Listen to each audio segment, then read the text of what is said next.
Papa! Je t'en prie, ne me laisse pas! Sois courageuse, Alina. Promets-moi d'aller trouver ta mère. Maman? Elle est partie quand je n'étais qu'une enfant. Je ne sais même pas où je pourrais la trouver. Victoria. Elle s'appelle Victoria.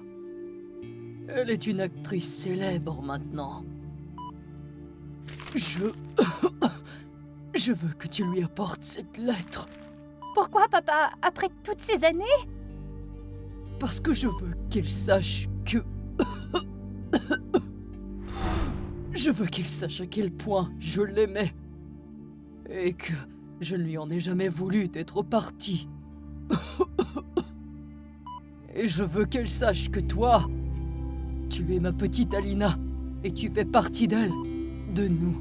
Mais qu'est-ce que je suis censée faire? C'est une célébrité et moi je suis juste... moi? Mais tu es ma fille. Et cela signifie que tu es spéciale. Tu as mon amour, mais sans talent. Tu peux le faire. C'était les derniers mots qu'il m'a adressés. 3 mois après sa mort, je suis partie à la recherche de ma mère pour tenir ma promesse. Il n'a pas été difficile de trouver des informations sur elle. Elle est une star qui fait la couverture de tous les magazines et qui est constamment dans le collimateur du public. Un soir, j'ai vu une interview télévisée d'elle. Et pour la première fois, j'ai vraiment vu son visage. Ses cheveux, ses yeux.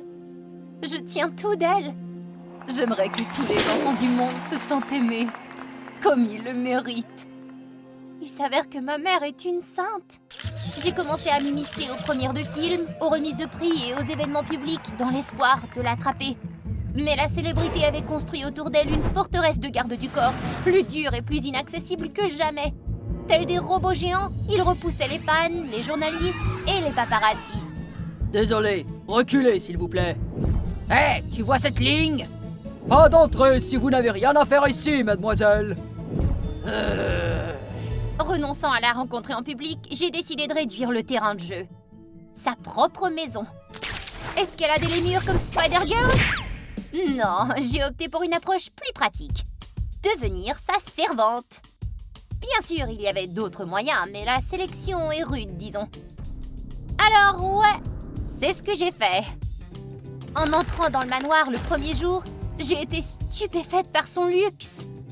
Des choses dont la presse n'aurait jamais pu rêver. Des sols en marbre brillant, des lustres en cristal suspendus au plafond, des œuvres d'art d'une valeur inestimable.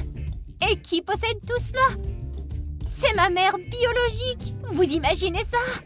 Tu es Alina, la nouvelle femme de chambre, n'est-ce pas? J'ai hoché la tête nerveusement. Madame Thompson, la gouvernante, m'a passé en revue avec un regard très strict. J'ai dégluti quand elle m'a tendu l'uniforme. Travaille vite, mais sois minutieuse. Sinon, tu ne tiendras pas une semaine. Pendant des jours, maman n'était pas à la maison. Probablement partie à un projet de charité en ville. En pensant à cela, j'étais encore plus anxieuse à l'idée qu'elle me reconnaisse peut-être. Elle serait tellement heureuse. Le gala qui aurait lieu à la maison ce week-end, ce serait ma chance. Je me suis habillée de ma plus belle robe, prête à ce que maman voie à quel point je lui ressemblais. Bien sûr, j'ai laissé tomber mon travail et je me suis fondue dans la masse des invités. Mais alors que la foule se calmait, j'ai vu maman monter sur scène. Super! Pas de garde du corps en vue! Merci à tous d'être venus. Votre soutien compte beaucoup pour moi. Oh, mes jambes tremblaient! Soudain, maman s'est retournée et me regarda fixement. Nos yeux se sont croisés et mon cœur s'emballait. Est-ce qu'elle me reconnaissait? Oh oui! Mais en un instant, son expression changea. Victoria fait subtilement signe aux gardes de s'approcher de moi. Non, ce n'est pas ce que je voulais. Elle ne m'a pas reconnue. Et manifestement, elle n'est pas aussi accueillante que son personnage à la télé. J'ai filé à toute allure. Qu'est-ce que je pourrais faire maintenant? Aïe! Oh, ça va? J'ai levé les yeux pour voir ce type impressionnant avec des yeux bizarres. Un était vert, un était bleu. Mais je me suis enfuie. Le lendemain, je me détendais dans le jardin.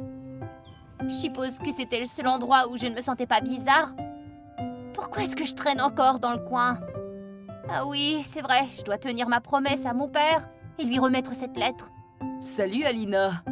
Hé Edouard, quoi de neuf? Toujours pareil, toujours occupé. Ça c'est Edouard, le chauffeur personnel de ma mère. Non, oubliez ça. Je crois que je vais l'appeler Madame Mystère. Depuis la soirée du banquet, Edouard et moi nous sommes rapprochés. Je lui faisais du café et nous nous occupions ensemble des tâches ménagères. Petit à petit, Edouard est devenu une raison de plus pour moi de rester dans les parages. Hé! Oh, je n'ai même pas pu me reposer encore. Oh, tu vas regretter ça! Je pensais lui parler de ma véritable identité. Peut-être qu'il pourrait m'aider à trouver Madame Mystère. Alors, depuis combien de temps tu travailles ici? Soudain, Edouard a semblé contrarié. Assez longtemps pour bien la connaître. Je n'ai pas compris ce qu'il insinuait. Mon nom est Edward Chambers. Je suis son fils. Quoi? Pas biologique. Mais pourquoi ce choc? Je suis en fait le beau-fils de son mari, le vrai propriétaire de ce manoir. Mais où est-il maintenant? Il est décédé il y a quelques années. Mais ensuite, elle a tout pris sous sa possession. J'avais la tête qui tournait en entendant l'histoire d'Edouard. Je me suis sentie abandonnée par ma célèbre mère. Mais mon père l'aimait et voulait que je m'occupe d'elle, alors je suis toujours dans les parages. J'ai abandonné l'idée de demander de l'aide à Edouard. Je craignais que s'il apprenait mon lien avec Madame Chambers, notre relation serait vouée à l'échec. Madame Chambers est rentrée tard ce soir-là. Elle s'est rendue directement dans sa chambre. Elle semblait abattue. Le lendemain, le vacarme qui régnait à l'extérieur de la porte principale a attiré mon attention. Une bande d'inconnus faisait une scène. Mais qu'est-ce qui se passe? Nous voulons voir Madame Chambers. Madame Chambers est partie tôt ce matin. Il y a une maison de charité qui ouvre bientôt et elle est très occupée. Mais ce n'est pas vrai, elle n'a pas quitté la maison aujourd'hui. Parce qu'Edouard était toujours ici. Est-ce que c'est vrai que Madame Chambers avait un mari et une fille avant? Sa renommée a augmenté après avoir épousé Monsieur Chambers. Est-ce pour ça qu'elle a caché? J'étais totalement choquée. J'ai reçu trop d'informations trop vite et j'ai eu l'impression que mon cerveau allait exploser. Ma mère nous a quittés, mon père et moi, pour le riche père d'Edouard. Et pourtant, mon père l'a toujours aimé.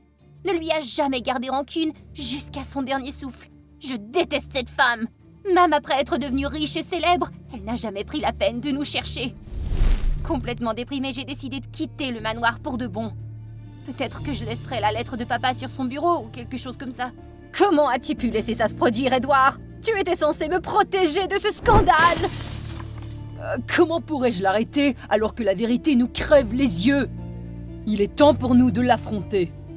Tu m'en veux toujours, je le vois. Tu as pris tout ce qui était à moi et tu m'as traité comme un chauffeur et rien d'autre. Je ne suis pas né de la dernière pluie. Juste à ce moment-là, j'ai reculé accidentellement dans un vase et il se brisa. Excellent timing, pas vrai? C'est quoi ce bordel? Qui a engagé cette bonne aussi maladroite?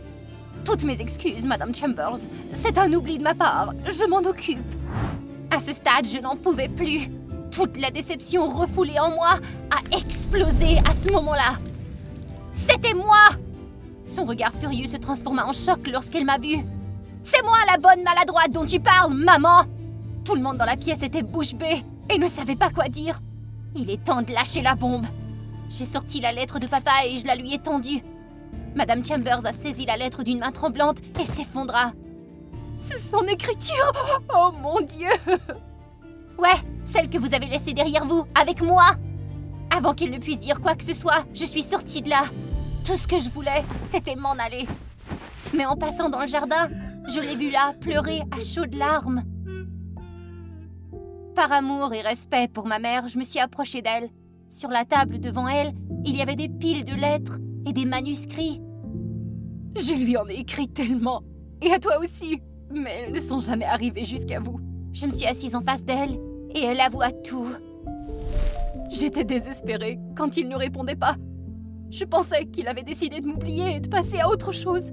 Mais pourquoi? Pourquoi êtes-vous parti? C'était ta grand-mère. C'est elle qui nous a forcés à nous quitter. Elle disait qu'une femme issue d'une famille riche ne pouvait pas être avec un écrivain pauvre. Et même si j'étais enceinte de toi, ça n'a rien changé. Et elle s'effondra là en pleurs. Puis elle m'a dit que vous étiez morts tous les deux dans un accident de voiture. J'étais effondrée. Alors j'ai tout abandonné pour repartir à zéro avec le père d'Edouard. Jusqu'à ce que je trouve mes lettres dans son placard Il m'a finalement avoué qu'il avait tout fait pour m'empêcher de vous contacter, toi et ton père. Tout cela parce qu'il m'aimait trop.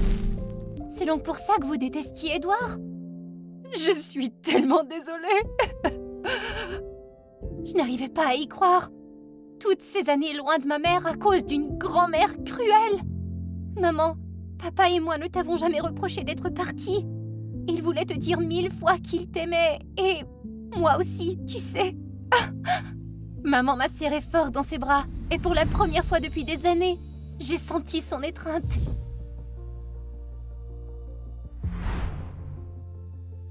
Plus tard, j'apprendrai que maman a discrètement transféré tous ses biens dans le fonds de construction communautaire de la ville, ne laissant que le manoir à Édouard.